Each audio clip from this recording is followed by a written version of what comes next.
The state of the economy today is deeply worrying. The last quarter's GDP growth rate of 5% signals that we are in the midst of a prolonged slowdown.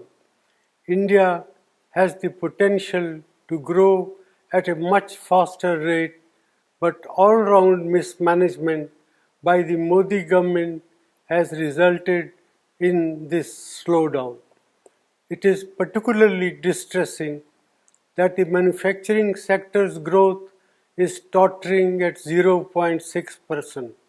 This makes it very clear that our economy has not yet recovered from the man-made blunders of demonetization and a hastily implemented GST. Domestic demand is depressed and consumption growth is at an 18-month low. Nominal GDP growth is at 15 years low. There is a gaping hole in tax revenues. Tax buoyancy remains elusive as businessmen, small and big, are hounded and tax terrorism continues unabated. Investor sentiment are in doldrum. These are not the foundations for economic recovery. The Modi government's policies are resulted in massive jobless growth. More than 3.5 lakh jobs have been lost in the automobile sector alone. There will similarly be large-scale job losses in the informal sector, hurting our most vulnerable workers. Rural India is in terrible shape. Our farmers are not receiving adequate prices and rural incomes have declined.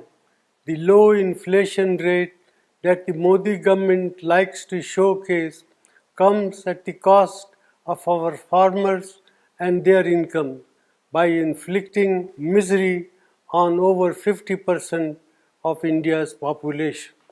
Institutions are under attack and their autonomy is being eroded. The resilience of the Reserve Bank will be tested after its record transfer of rupees 1.76 lakh crore to the government, which claims that it does not have a plan on what it will do with this windfall.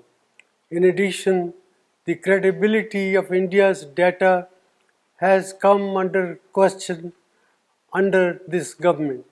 Budget announcements and rollbacks have shaken the confidence of international investors. India has not been able to increase the exports to take advantage of opportunities that have arisen in global trade due to geopolitical realignment. Such is the state of economic management under the Modi government. Our youth, our farmers and our farm workers, entrepreneurs and the marginalized sections deserve better. India cannot afford to continue down this path. Therefore, I urge the government to put aside vendetta politics and reach out to all sane voices and thinking mind to steer our economy out of this man-made crisis.